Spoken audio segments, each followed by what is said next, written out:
विधानसभेच्या निवडणुकीकरता भारतीय जनता पक्षाने काल एक संकल्पपत्र जारी केलं आहे आणि हे संकल्पपत्र नाही आहे, ही मोदीजींची गॅरंटी आहे आणि मोदीजींच्या गॅरंटीचं संकल्पपत्र या देशाच्या विकासाकरता पुन्हा एकदा तिसऱ्यांदा मोदीजींचं सरकार आल्यानंतर या ठिकाणी काय होणार आहे हे सांगणारं संकल्पपत्र आहे। विशेषतः युवा शक्ती, महिला शक्ती, शेतकरी आणि गरीब यांना समर्पित अशा प्रकारचं हे संकल्पपत्र असून याची जर पंचसूत्री आपण बघितली तर याच्यामध्ये डिग्निटी ऑफ लाईफ आहे, याच्यामध्ये क्वालिटी ऑफ लाईफ आहे, याच्यामध्ये गुंतवणुकीतून रोजगार आहे, याच्यामध्ये क्वांटिटी ऑफ अपॉर्च्युनिटी आणि क्वालिटी ऑफ अपॉर्च्युनिटी अशा 5 पिलर्सवर या ठिकाणी हे संकल्पपत्र तयार झालं आहे आणि एकूणच संधीची निर्मिती आणि गुणवत्तापूर्ण विकास याच्यावर या संकल्पपत्रामध्ये भर देण्यात आला आहे। हा जो काही संकल्पपत्राचा मसुदा तयार झाला याकरता जी समिती तयार करण्यात आली होती त्या समितीला 15 लाख सूचना लोकांकडून प्राप्त झाल्या होत्या। नमो ॲपवर 4 लाख सूचना प्राप्त झाल्या होत्या आणि वेगवेगळ्या व्हिडिओजवरनं 10 लाख सूचना या प्राप्त झाल्या होत्या। त्यामुळे देशभरामध्ये अतिशय व्यापक अशा प्रकारचं चर्चेतून हे संकल्पपत्र इव्हॉल्व झालं आहे आणि त्यातनं मोदीजींच्या गॅरंटी समोर आल्या। यामध्ये विशेषतः गरीब वर्गांकरता पुढचे 5 वर्ष 80 कोटी लोकांना रेशनचं अन्न हे मोफत देण्याचा संकल्प करण्यात आलेला आहे, त्याची गॅरंटी देण्यात आलेली आहे। आयुष्यमान भारतच्या अंतर्गत 5 लाखापर्यंतचा इलाज मोफत देण्यात आलेला आहे आणि 70 वर्षावरचे जेवढे नागरिक आहेत यांना युनिव्हर्सली म्हणजे त्यांच्याकडे इन्कम किती आहे वगैरे याचा विचार न करता त्यांना युनिव्हर्सली या ठिकाणी मोफत उपचार देण्याचा निर्णय झाला आहे। ट्रान्सजेंडर्सचाही समावेश आता आयुष्यमान भारतमध्ये झालेला आहे। पीएम आवासच्या अंतर्गत 3 कोटी नवीन घरं हे त्या ठिकाणी उपलब्ध करून देण्यात येणार आहेत। त्याचप्रमाणे आपली जी घरगुती गॅसचं कनेक्शन आहे सिलेंडरची पद्धत कालबाह्य करून प्रत्येक घरी पाईपच्या द्वारे गॅस देण्याचा निर्धार या ठिकाणी करण्यात आलेला आहे आणि विशेषतः प्रधानमंत्री सूर्यघर योजना यामध्ये पहिल्या टप्प्यात 1 कोटी घरं आणि हळूहळू याचा विस्तार होणार आहे। या घरांना सोलरची संयंत्र देऊन त्यांचं विजेचं बिल 0 करण्यात येणार आहे। त्यांना विजेचं बिल द्यावं लागणार नाही, म्हणजे गरीबाला हळूहळू वीज या माध्यमातून मोफत मिळेल अशा प्रकारची व्यवस्था करण्यात आली आहे। आणि मुद्राचं जे कर्ज होतं 10 लाखापर्यंतचं कर्ज हे विना तारण आणि विना गॅरंटीचं मिळायचं आता ते 10 लाखावरनं 20 लाख करण्यात आलं.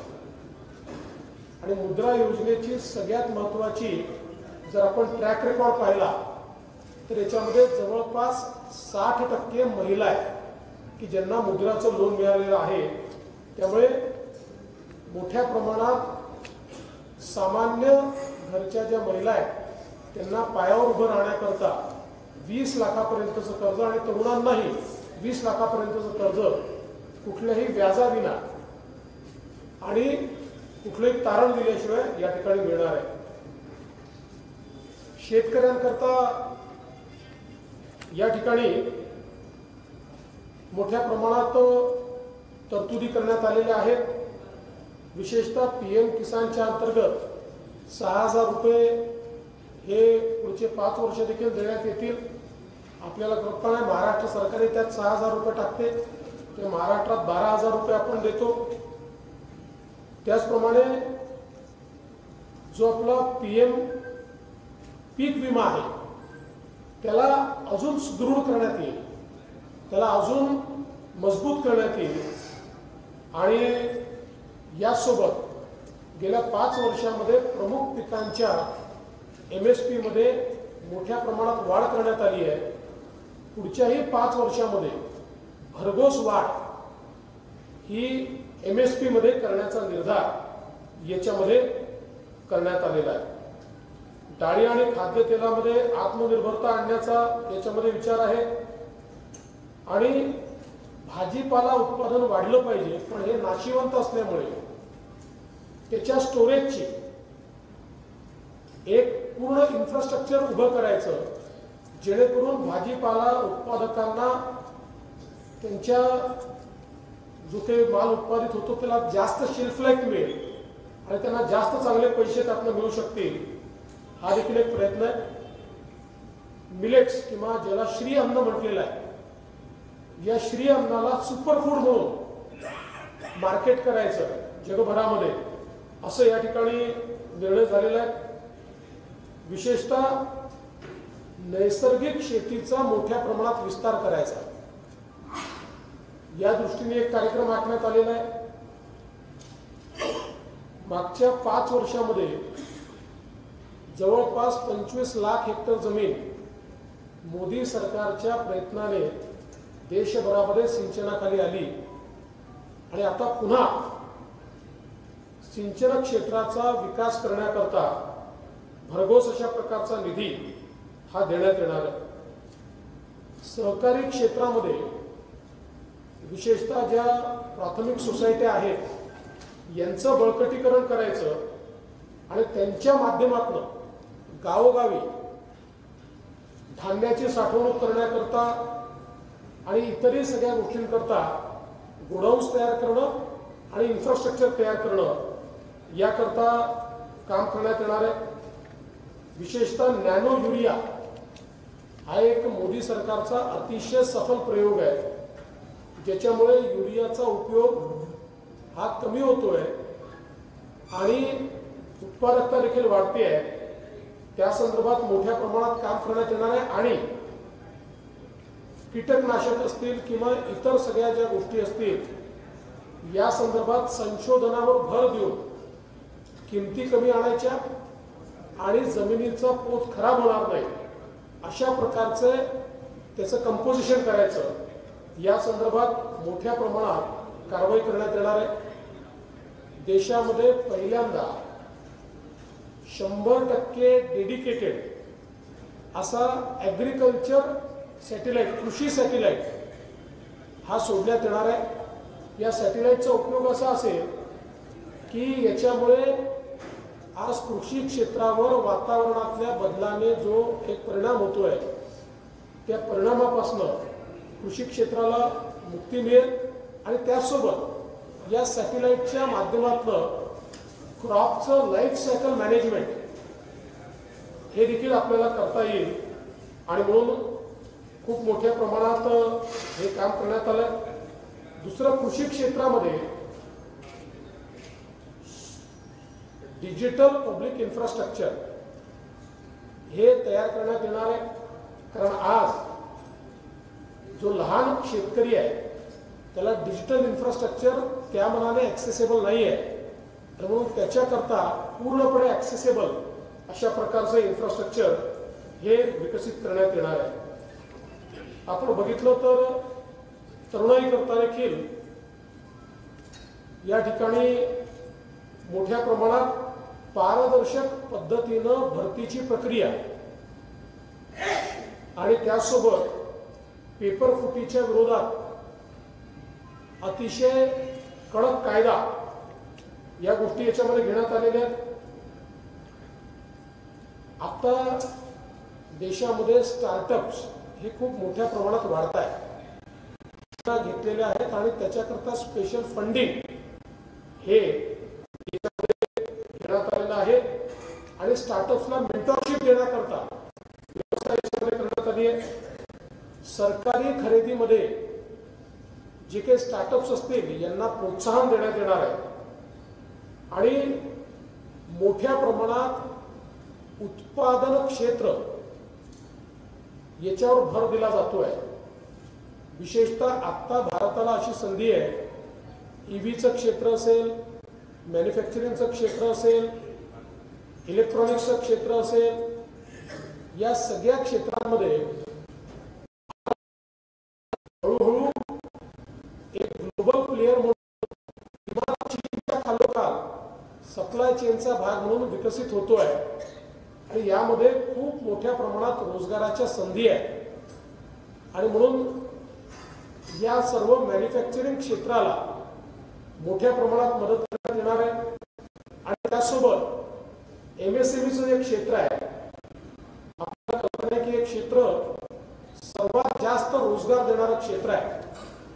या MSMEच्या क्षेत्राला त्याचा जास्त पतपुरवठा मिळवून देणं याच्यामध्ये टाकलेलं आहे.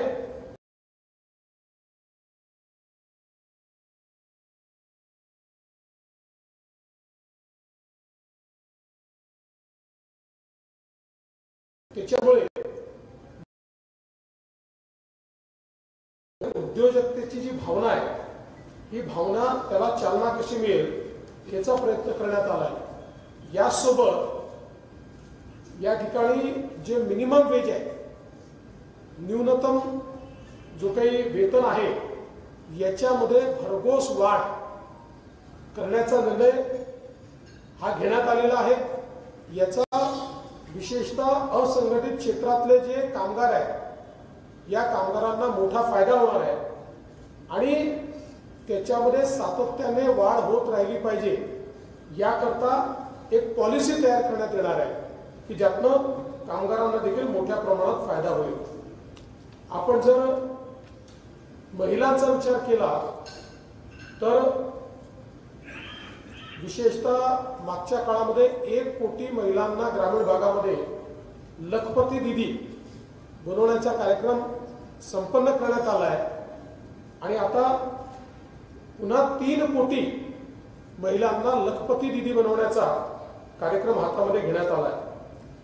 विशेषतः जे महिला बचत गट आहेत याच्यामध्ये जवळपास 8 लाख कोटी रुपये हे मोदी सरकारने महिला बचत गटांकरता दिले आहेत आणि आता त्यांची उत्पादनं ग्राहकांपर्यंत पोहोचण्याकरता एक पूर्ण साखळी तयार करण्याचा निर्णय हा घेण्यात आलेला आहे. याच्यामध्ये सरकारी जागा असतील, रेल्वे स्टेशन्स असतील, बस स्टँड्स असतील किंवा इतरही सगळं इन्फ्रास्ट्रक्चर असेल, हे सगळं इन्फ्रास्ट्रक्चर महिला बचत गटांना त्यांच्या उत्पादनाच्या विक्रीकरता उपलब्ध करून देऊन महिलांना सक्षम करणं यावर याच्यामध्ये भर देण्यात आला आहे. क्रीडा क्षेत्रांमध्ये महिलांचा सहभाग वाढण्याच्या संदर्भात व्यवस्था करण्यात आली आहे.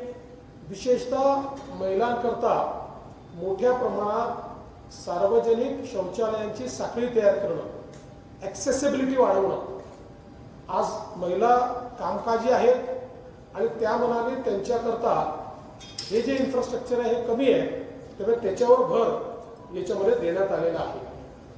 यासोबत आपल्याला महिलांमध्ये विशेषतः एनिमिया, स्तनाचा कर्करोग, त्यासोबत ऑस्टिओस्पॅरोसिस अशा जे काही आजार आहेत किंवा सर्वायकल कॅन्सर अशा आजारांचा एक प्रकारे थोडा प्रभाव हा महिलांवर पाहायला मिळतो। याकरता प्रिव्हेंटिव्ह स्ट्रॅटेजी जी काही आज जगभरामध्ये या संदर्भातली औषध निर्मिती झाली आहे, प्रिव्हेंटिव्ह औषधं तयार झालेली आहेत, प्रिव्हेंटिव्ह स्ट्रॅटेजीज तयार झाल्या आहेत, तशा प्रकारच्या प्रिव्हेंटिव्ह स्ट्रॅटेजीज या तयार करून वॅक्सिनेशन असेल किंवा इतर गोष्टी करून त्या ठिकाणी या आजारांपासून महिलांना मुक्ती देण्याचा निर्णय यामध्ये घेण्यात आलेला आहे। आणि विशेषतः एक टार्गेट घेण्यात आलं आहे की गर्भाशयाचा आणि मुखाचा कर्करोग हा महिलांमध्ये पूर्णतः संपवता कसा येईल या संदर्भातली एक मोठी स्ट्रॅटेजी यामध्ये तयार करण्यात आली आहे। नारी शक्ती वंदन कायदा, ज्या कायद्याच्या माध्यमातून महिलांना लोकसभेमध्ये आणि विधानसभेमध्ये दोन्हीकडे आरक्षण मिळणार आहे, त्याची अंमलबजावणी आता या काळामध्ये करण्यात येणार आहे। त्याचप्रमाणे प्रत्येक पोलीस ठाण्यामध्ये शक्ती डेस्क म्हणजे महिलांकरता स्पेशल डेस्क हा त्या ठिकाणी केवळ महिलांच्या तक्रारींचं निवारण करण्याकरता हा तयार करण्यात येणार आहे। आणि इमर्जन्सी सपोर्ट सिस्टीम जी आहे त्याचा विस्तार करून आपत्कालीन हेल्पलाईन 112 याच्यामध्ये महिला फ्रेंडली अशा प्रकारची व्यवस्था ही करण्यात येणार आहे।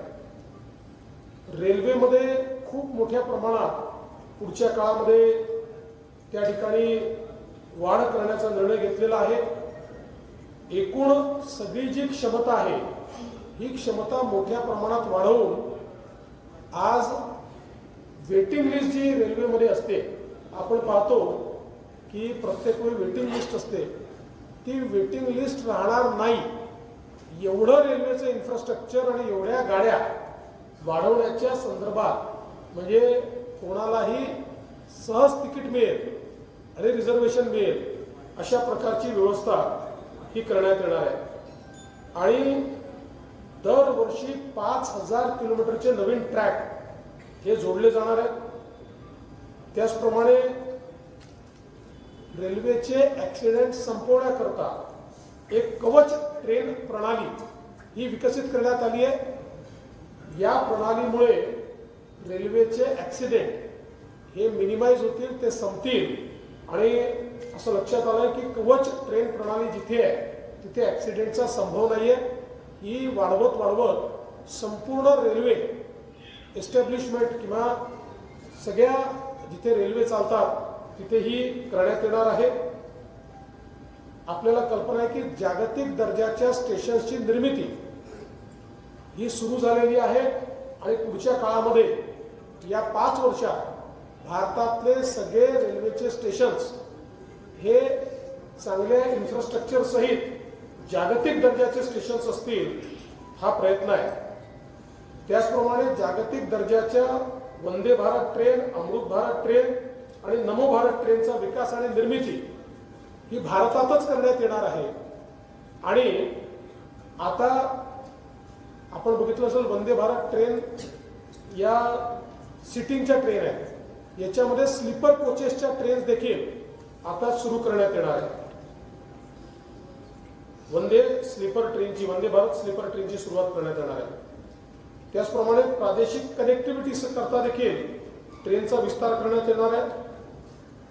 जवळपास 13,000 पेक्षा जास्त रेल्वे स्थानकांचा विकास आणि त्यांना जागतिक दर्जाचं करण्याचं काम या ठिकाणी सुरू झालेलं आहे।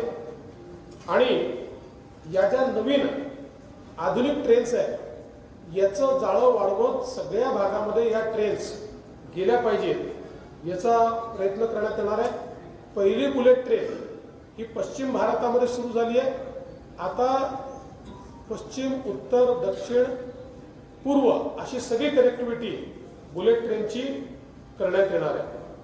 आणि ट्रेनशी संबंधित सगळ्या सेवा एका सुपर ॲपवर आणण्यात येणार आहे। कुठल्याही व्यक्तीला त्या ॲपच्या माध्यमातून ट्रेनच्या सगळ्या सेवा या उपलब्ध करून घेता येतील आणि अतिशय सोपा असा हा ॲप या ठिकाणी तयार करण्यात येणार आहे. खरं म्हणजे यासोबत आपल्याला कल्पना आहे की एक प्रकारे भारत हा जसा आर्थिक पुनर्निर्माणाकडे निघालेला आहे आणि मजबूत अर्थतंत्र म्हणून भारत तयार होतोय, तसंच आज सांस्कृतिक पुनर्जागरण देखील भारतामध्ये मोठ्या प्रमाणात होत आहे. आपण बघितलं की या ठिकाणी काशी विश्वनाथचा कॉरिडॉर असेल किंवा प्रभू श्रीरामांचं मंदिर अयोध्येमध्ये जे तयार झालं, ज्यांनी एक प्रकारे जागतिक आकर्षणाचं केंद्र ते मंदिर या ठिकाणी झालेलं आहे. अशा प्रकारचे जे काही आपली वारसा स्थळ आहे, अशा विविध वारसा स्थळांचा विकास हा या ठिकाणी करण्यात येणार आहे. भारतीय पांडुलिपी जी आहे त्याचं संवर्धन हे करण्यात येणार आहे आणि प्राचीन भारतीय संस्कृती, अभिजात भाषा, संस्कृती आणि परंपरा या सगळ्याच्या जतनासाठी एक स्पेशल फंड हा तयार करण्यात येणार आहे आणि डेडिकेटेडली हे सगळं काम या ठिकाणी करण्यात येणार आहे. तसंच भारतातलं जे साहित्य आणि संस्कृती आहे, आपले जे विचार आहेत, हे सगळे विदेशी भाषांमध्ये देखील त्या ठिकाणी ट्रान्सलेट करून जगभरामध्ये भारतीय संस्कृती आणि आपलं ज्ञान हे पोचलं पाहिजे यावर प्रयत्न केला जाणार आहे. भारतीय ज्ञान परंपरांवर आधारित त्रैवार्षिक आंतरराष्ट्रीय संमेलन हे देखील घेण्यात येणार आहे आणि जो विचार, वैश्विक विचार भारताचा आहे, तो आता भारताचा विचार जगामध्ये स्थापित करण्याचा प्रयत्न हा देखील निश्चितपणे करण्यात येणार आहे. विशेषतः भारत ही जगातली सगळ्यात जुनी सभ्यता आहे आणि त्या मनाने आपल्याकडे जेवढ्या मोठ्या प्रमाणात उत्खनन केलं पाहिजे तेवढ्या मोठ्या प्रमाणात होत नाही. त्याच्यावर भर देऊन आणि स्मारकांचं जीर्णोद्धार, संवर्धन आणि जतन करण्याचं काम हे करण्यात येणार आहे. पर्यटनावर विशेष भर देऊन पर्यटकांच्या संख्येमध्ये मोठ्या प्रमाणात वाढ करणं आणि पर्यटनाकरता सगळ्या सोयी उपलब्ध करून देणं, विशेषतः जे समुद्री पर्यटन आहे, ईशान्य भारत आहे, आपली जी द्वीप आहे, या पर्यटनाकरता विशेष भर हे या ठिकाणी देण्यात येणार आहे. मोदी सरकारने एक पारदर्शी अशा प्रकारची पद्धत आणली आहे आणि पुढच्या काळातही भ्रष्टाचाराच्या विरुद्ध जी लढाई आहे ही लढाई सुरूच राहणार आहे. एक अजून महत्त्वाचा निर्णय या ठिकाणी घेण्यात आला आहे.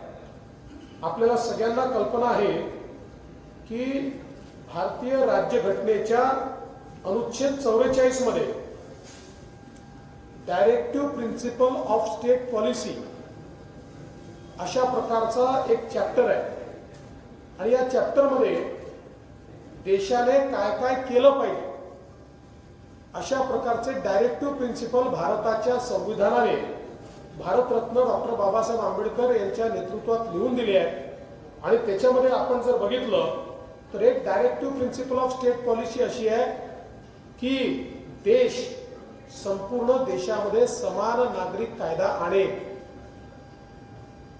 म्हणजे भारतरत्न डॉक्टर बाबासाहेब आंबेडकरांना अपेक्षित होतं आणि म्हणून त्यांनी संविधानामध्ये हे डायरेक्टिव्ह प्रिन्सिपल मध्ये लिहिलेलं आहे की समान नागरिक कायदा तयार केला पाहिजे आणि तो देश करेल. इतके वर्ष तो होऊ शकला नाही. आता संविधान येऊनही 75 वर्ष या ठिकाणी पूर्ण होणार, पण तो येऊ शकला नाही. पण आता तोच समान नागरिक कायदा हा येणार आहे आणि या समान नागरिक कायदा आल्यामुळे सर्वात जास्त फायदा महिलांना होणार आहे, कारण सगळ्यात जास्त अधिकार हे त्याच्यामुळे महिलांना मिळणार आहे. या व्यतिरिक्त भारताच्या डिजिटल पब्लिक इन्फ्रास्ट्रक्चरचा जगभरात विस्तार करण्यात येणार आहे. कारण आपल्याला कल्पना आहे की आपण जी सिस्टीम उभी केली, आज आपण पाहतो आपल्याकडे भाजीवालाही त्या ठिकाणी QR कोड ठेवतोय. आणि डिजिटल पेमेंट होत आहे. जगाने आपल्या डिजिटल इन्फ्रास्ट्रक्चरचं या ठिकाणी स्वागत केलं आहे.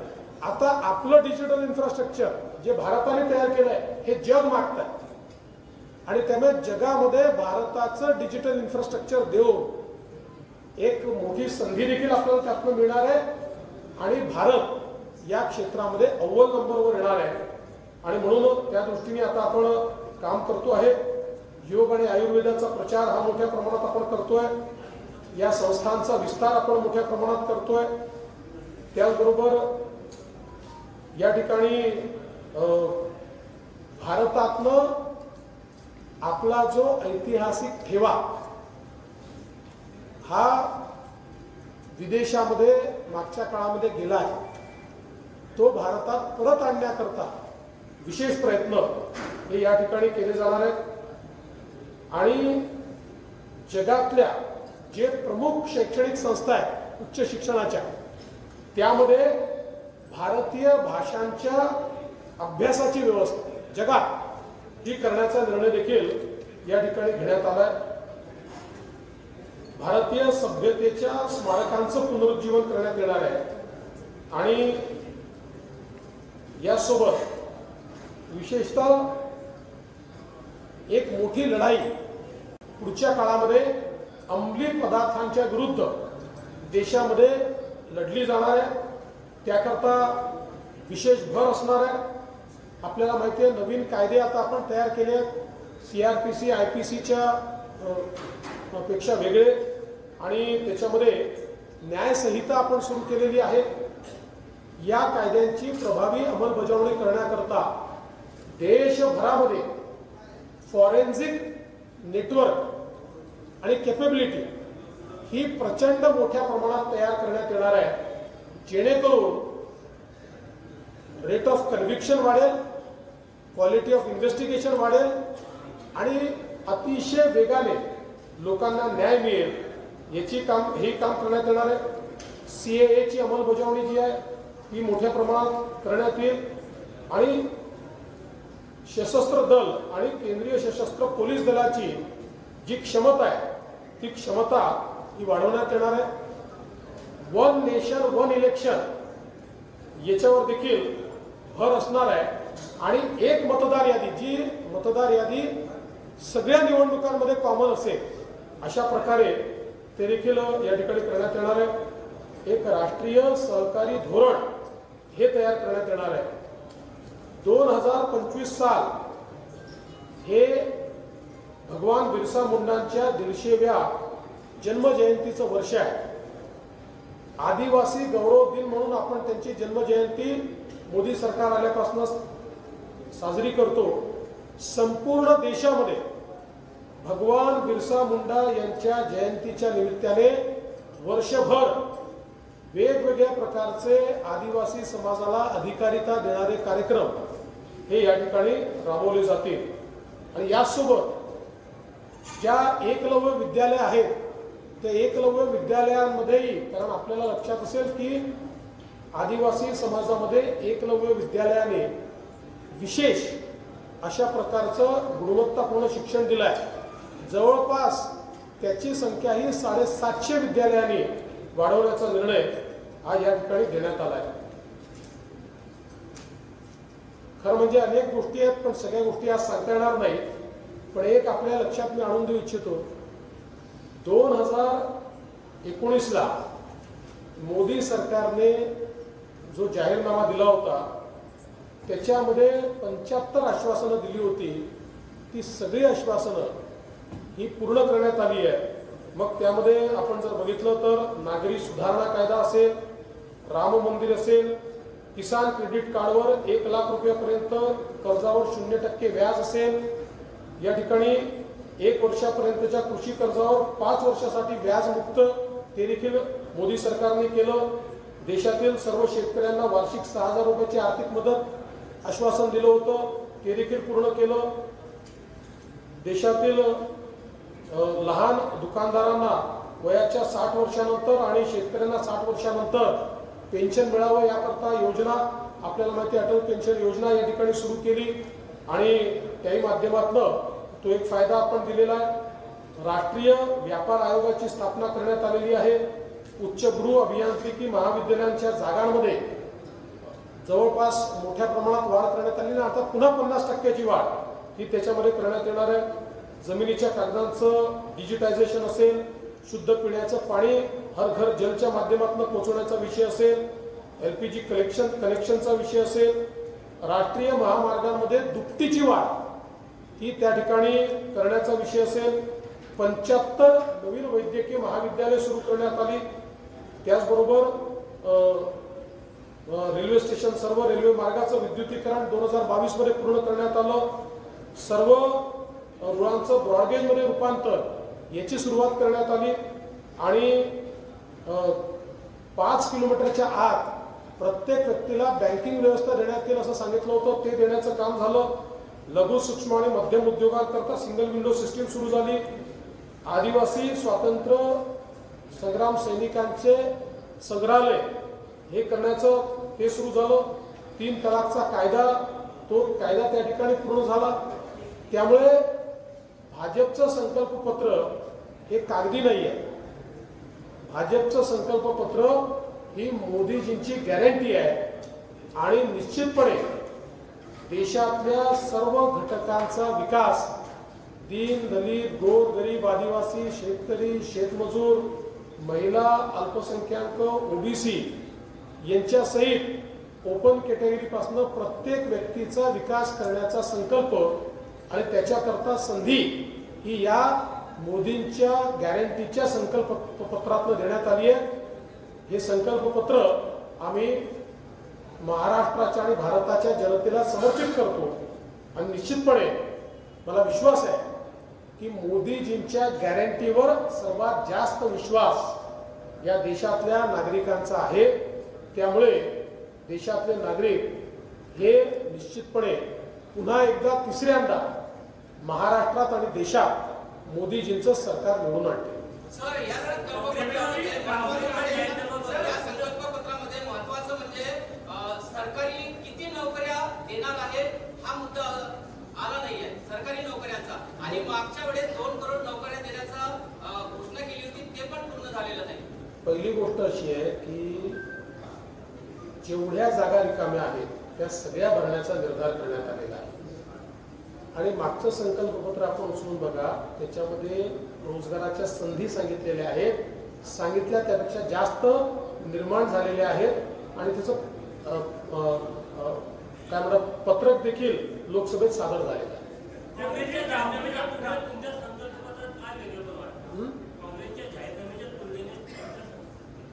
असं आहे की काँग्रेसचा जो जाहीरनामा आहे हा फेल्ड जाहीरनामा आहे. याचं कारण काँग्रेस यापूर्वी छत्तीसगडला निवडून आली होती, जाहीरनाम्यातली एकही गोष्ट पूर्ण केली नाही. राजस्थानला निवडून आली होती, जाहीरनाम्यातली एकही गोष्ट पूर्ण केली नाही. हिमाचलमध्ये निवडून आले, जाहीरनाम्यातली एकही गोष्ट पूर्ण केली नाही. आताही कर्नाटकमध्ये निवडून आले तर जाहीरनाम्यातली एकही गोष्ट त्यांनी पूर्ण केलेली नाही.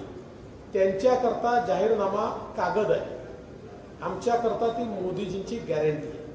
देवेंद्र राहुल गांधी ने ट्वीट किया है कि संकल्प पत्र और मोदी जी के भाषण में 2 शब्द गायब है, बेरोजगारी और महंगाई. और खड़गे जी ने कहा है कि बीजेपी की गारंटी ये जुमले की वारंटी है. तो इस संबंध में क्या कहेंगे दोनों सवाल के जवाब? देखिए, पहली बात तो यह है कि मैं राहुल जी को दोष नहीं दूंगा क्योंकि वो पढ़ते ही नहीं है. तो इसलिए इसमें क्या आया है ये उनको पता ही नहीं है. किसी ने उनको लिख कर दे दिया होगा. मैंने तो अभी आपको बताया रोजगार के कितने अवसर इसमें है, किस प्रकार से लोगों को फायदा मिलने वाला है, ये सारी चीज़ें इसमें आई है. तो मुझे लगता है कि राहुल जी अगर पढ़ लेते और पढ़कर इसके ऊपर अपना मत व्यक्त करते तो शायद उसका जवाब भी हम दे देते. और खड़गे जी से मेरा इतना ही निवेदन है, खड़गे जी देश का छोड़ दीजिए, आप तो कर्नाटक से कांग्रेस के अध्यक्ष हैं. कर्नाटक में आपने दिया हुआ कोई भी वादा आप पूरा नहीं कर पाए. अब आपके लोग ये कहते हैं कि वादे पूरे करने के लिए नहीं होते.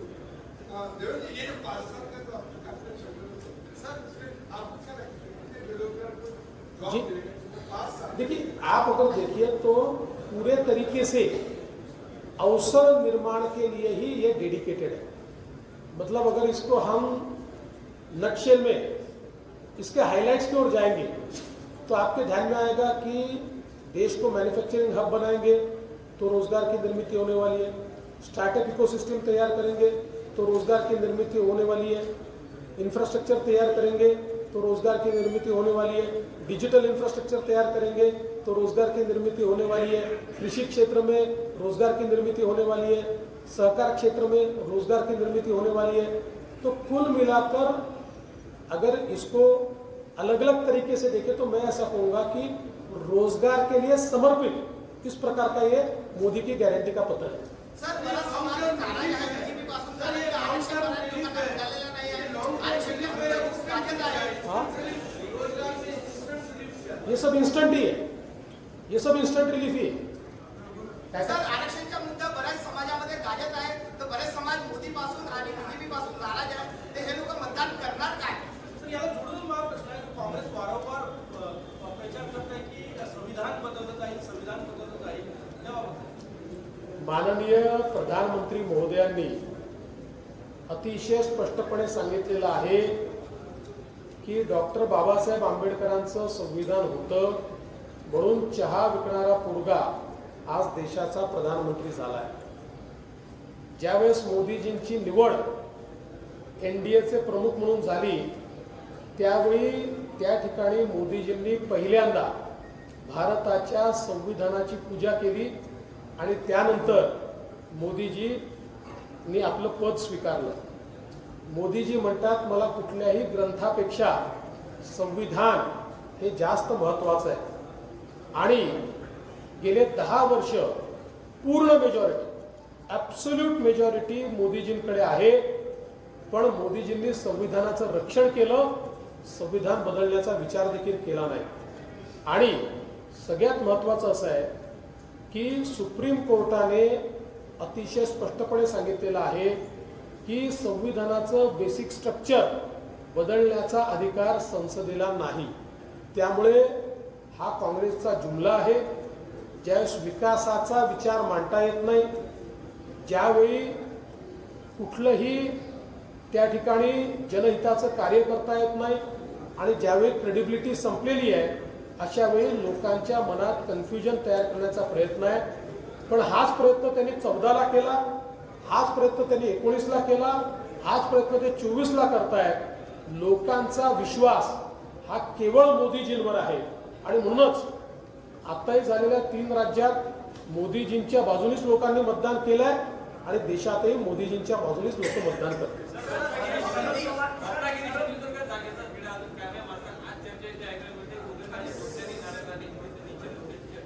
असं आहे की त्या संदर्भात मी वेगळं बोलेन। आता आपण संकल्पपत्रावर आहोत।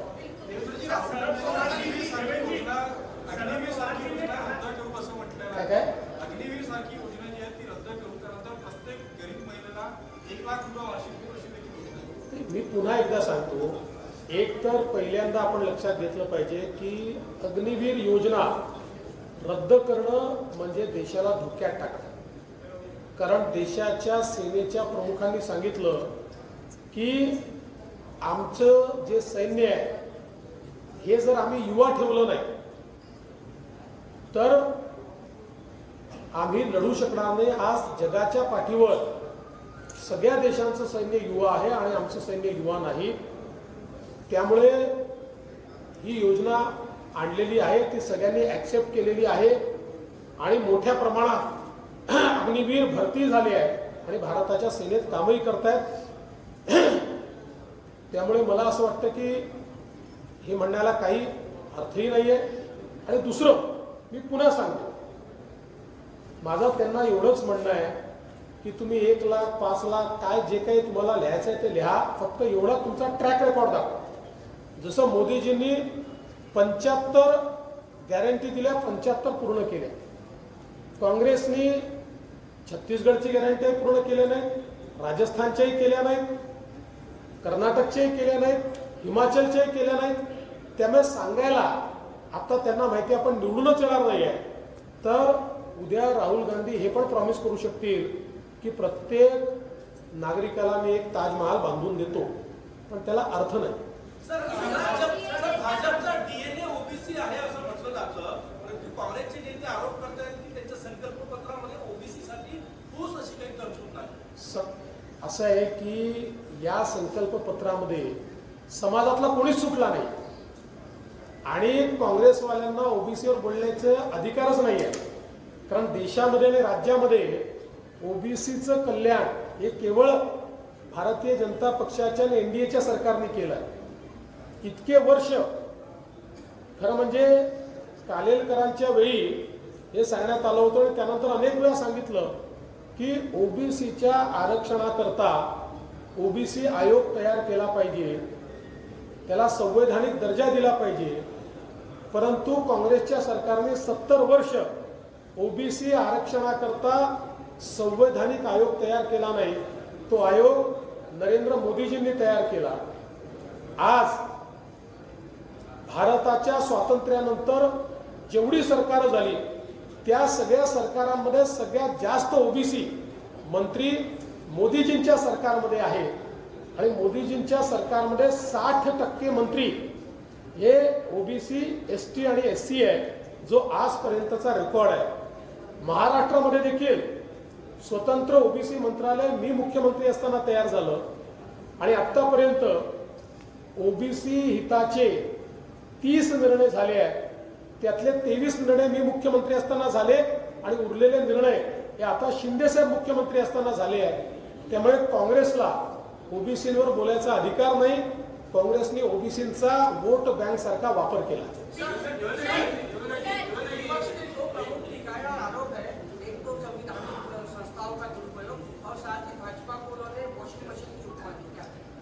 देखिए ये सारी चीजें वो बोलते रहते हैं, लेकिन दुनिया जानती है पारदर्शी प्रामाणिकता के साथ देश में किसी ने काम किया होगा तो नरेंद्र मोदी जी ने किया.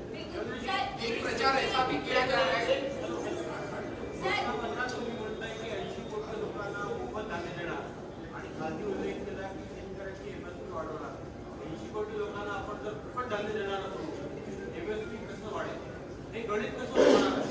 असं आहे, हा गरीब कल्याणाचा अजेंडा आहे. लोक कल्याणकारी अशा प्रकारचे राज्य आहे. आत्ताही कोविडपासनं आपण दरवर्षी MSP वाढवली आणि तरी देखील कोविडपासनं आपण मोफत अन्नधान्य देतोच आहे. त्यामुळे MSP पण वाढणार आणि मोफत अन्नधान्य देखील दिलं जाणार.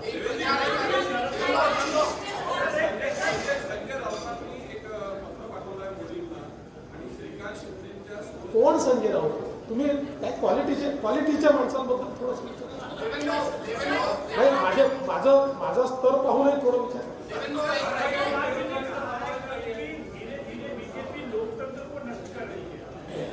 देखिए, जब इनके सारे जुमले समाप्त हो जाते तो लोकतंत्र नष्ट होने वाला है, संविधान बदलने वाला है. एक घिसीपिटी रिकॉर्ड है. अब लोगों का भी इस पर विश्वास नहीं है.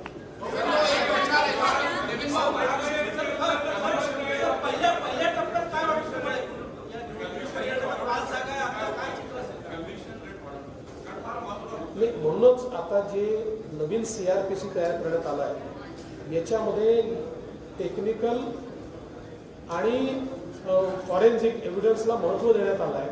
त्याचं इन्फ्रास्ट्रक्चर तयार होत आहे. त्यामुळे रेट ऑफ कलेक्शन वाढेल. पहिल्या टप्प्यातल्या सगळ्या जागा आम्ही जिंकतो.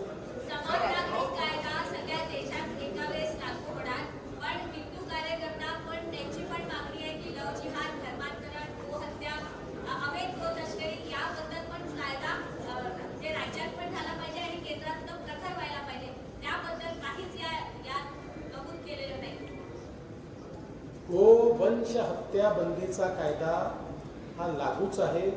तो महाराष्ट्रातही आहे, तो देशातल्या सगळ्या राज्यांनी केलेला आहे. कारवाई होतेच आहे, त्याच्यावर कारवाई केलीच जाते आहे आणि कायदा देखील आहे. ये चुनाव आखिरी है, ऐसा भी प्रचार किया जा रहा है आपके विरोधों को. ये चुनाव आखिरी चुनाव है, अगर मोदी सरकार चुनकर आ जाती है, ऐसा भी प्रचार किया जा रहा है विरोधों को. देखिए, ये मूर्खतापूर्ण है. यानी इस बात का जवाब भी देना ये मूर्खतापूर्ण है. अरे भारत के खून में लोकतंत्र है. दुनिया को जब लोकतंत्र पता नहीं था तब भारत को लोकतंत्र पता था. और भारत का लोकतंत्र समाप्त करने का प्रयास इंदिरा जी ने किया था। इंदिरा जी ने लाखों विपक्ष के कार्यकर्ताओं को, नेताओं को 2 साल जेल में बंद रखा। बावजूद उसके इंदिरा जी भारत का लोकतंत्र समाप्त नहीं कर पाई, कांग्रेस भारत का लोकतंत्र समाप्त नहीं कर पाई। ये भारत का लोकतंत्र कोई समाप्त नहीं कर सकता और मोदी जी तो इस लोकतंत्र के पुरोधा है। चला, धन्यवाद। लग्न समारंभ असो वाढदिवसाची पार्टी व इतरही शुभ कार्यासाठी बुलढाणा शहरापासून अवघ्या 1 किलोमीटरच्या अंतरावर निवांत हॉलिडेज आपल्यासाठी सज्ज झाला आहे। 800 लोकांची बैठक व्यवस्था असलेला प्रशस्त हॉल आणि यामध्ये अत्याधुनिक अशी करण्यात आलेली रोषणाई निश्चितच मन मोहून टाकणारी आहे। 70 बाय 70चा हॉल आणि त्यासमोरच लागून असलेली 17 बाय 27 ची प्रशस्त अशी गॅलरी। प्रशस्त अशा इमारतीमध्ये 10 बाय 15 व 10 बाय 20च्या अशा AC लक्झरी रूम्स, निसर्गरम्य वातावरणात 2 ते 2.5 हजार लोकांसाठी पुरेल असा ग्रीन लॉन। अजिंठा रोडवरील निवांत हॉलिडेजला एक वेळ अवश्य भेट द्या। संपर्क संतोष पाटील 98 22 51 51 35 वर संपर्क करा।